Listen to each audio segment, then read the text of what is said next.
Baik, Assalamualaikum warahmatullahi wabarakatuh. Dengan hormat dosen pengampu mata kuliah sistem pakar, yang terhormat teman-teman kelompok saya yang sempat hadir pada presentasi pada malam hari ini. Perkenalkan, nama saya Mahfud Jainur selaku moderator pada presentasi malam hari ini dari kelompok. Pertama, saya akan memperkenalkan nama-nama kelompok kami. Yang pertama, Rizky Anugrasari, yang kedua Arnita, yang ketiga Emrandi Haryadi, yang keempat Juwadi Ruslan, dan yang kelima saya sendiri Mahfud Jainur. Untuk mempercepat presentasi pada malam hari ini, saya persilakan kepada teman saya membacakan materi pertama. Persilakan. Baik, latar belakang. Demam berdarah denggi merupakan penyakit yang disebabkan oleh infeksi virus denggi dan dapat menimbulkan komplikasi serius, bahkan dapat berujung pada kematian. Oleh karena itu, diagnosis yang cepat dan akurat sangat penting untuk pengelolaan dan pengobatan pasien. Rumusan masalah. Gejala DBD pada tahap awal seringkali mirip dengan penyakit lain, sulit untuk diidentifikasi secara tepat. Variabilitas gejala dan serotip virus denggi menjadi hambatan dalam diagnosis. Metode diagnostik tradisional memiliki keterbatasan sensitivitas dan spesifisitas. Keterlambatan dalam diagnosis dapat meningkatkan risiko komplikasi serius, terutama pada kasus berat. Tujuan penelitian: merancang dan mendiagnosa medis dalam mendiagnosa penyakit DBD berbasis KNN untuk mengetahui kasus yang terjadi di Indonesia serta menggunakan metode KNN. Pembahasan. Dokumen petunjuk penulisan naskah publikasi ini digunakan untuk publikasi artikel, yang dimana artikel tersebut atau nama lainnya adalah jurnal, yaitu untuk membahas sebuah kasus yang terjadi di Indonesia, yang dimana kasus tersebut adalah kasus diagnosa medis dalam mendiagnosa penyakit DBD di Indonesia. Hipotesis. Model KNN dapat menjadi alternatif yang efektif dalam diagnosa DBD di wilayah dengan sumber daya terbatas karena sifatnya yang dapat beradaptasi dan tidak memerlukan infrastruktur diagnostik yang kompleks. Teknologi diagnostik yang ringan dan efektif seperti KNN dapat membantu mengatasi hambatan terkait dengan ketersediaan fasilitas kesehatan dan sumber daya.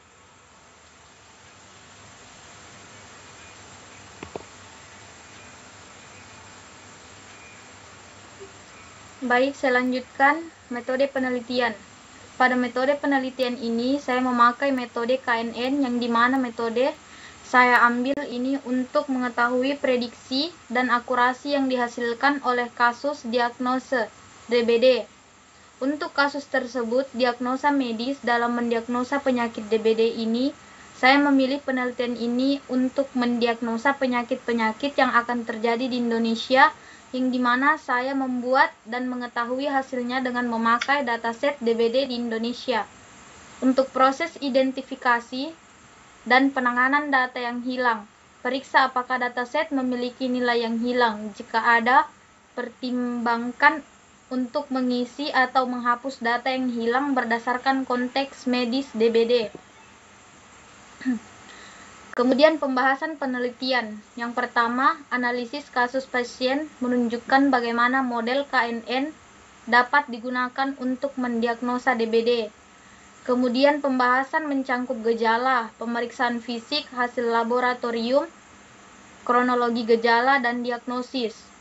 Faktor resiko seperti lingkungan tempat tinggal juga dibahas sebagai elemen penting dalam pemahaman pola epidemiologi DBD.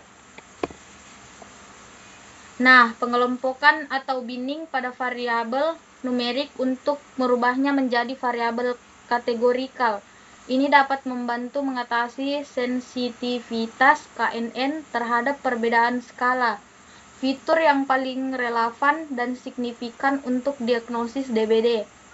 Ini dapat membantu mengurangi dimensi data dan meningkatkan kinerja model KNN. Hapus variabel yang tidak relevan atau kurang informatif untuk diagnosis DBD. Bisa kita lihat diagram distribusi usia pasien di samping.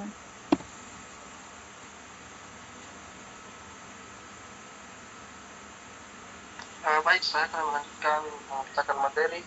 Ya, kita masuk di pembahasan algoritma. Yang pertama itu struktur kode. Poin pertama, ada kesalahan ketik dalam app. Flash name seharusnya app flash name. Poin kedua, kondisi untuk memeriksa apakah script adalah script utama tidak benar, seharusnya if name main daripada if name sama dengan main. Kemudian pra pemrosesan data. Saat melakukan on hold encoding pada data input selama prediksi, Anda hanya mempertimbangkan umur dan jenis kelamin.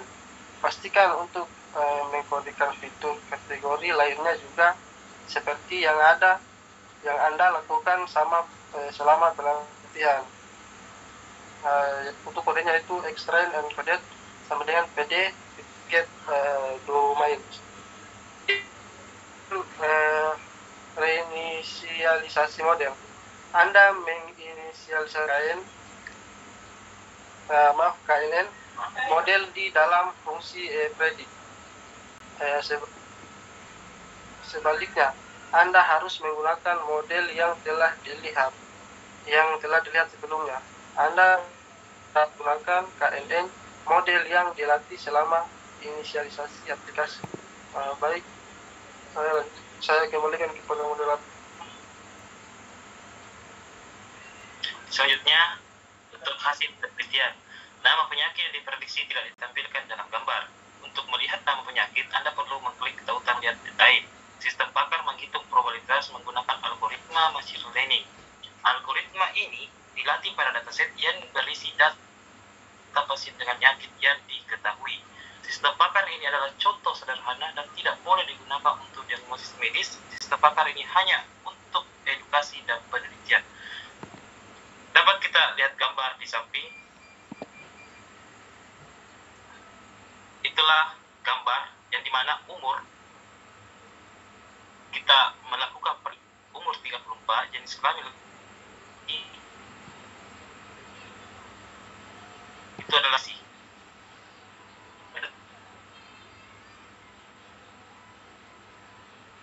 Untuk kita dapat hasil dari penelitian yang kita tidak ada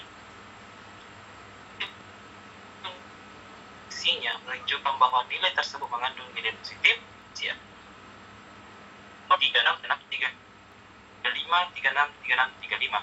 gambar di samping menunjukkan hasil prediksi yang dimana elemen pertama adalah positif, akurasi 0,36 sekian.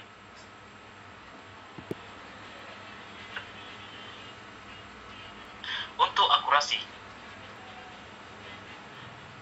gambar tersebut menunjukkan output klasifikasi ini. Output klasifikasi tersebut menunjukkan beberapa informasi, yaitu akurasi 0,545454. Berdasarkan output klasifikasi tersebut, dapat disimpulkan bahwa akurasi model adalah 54,55%.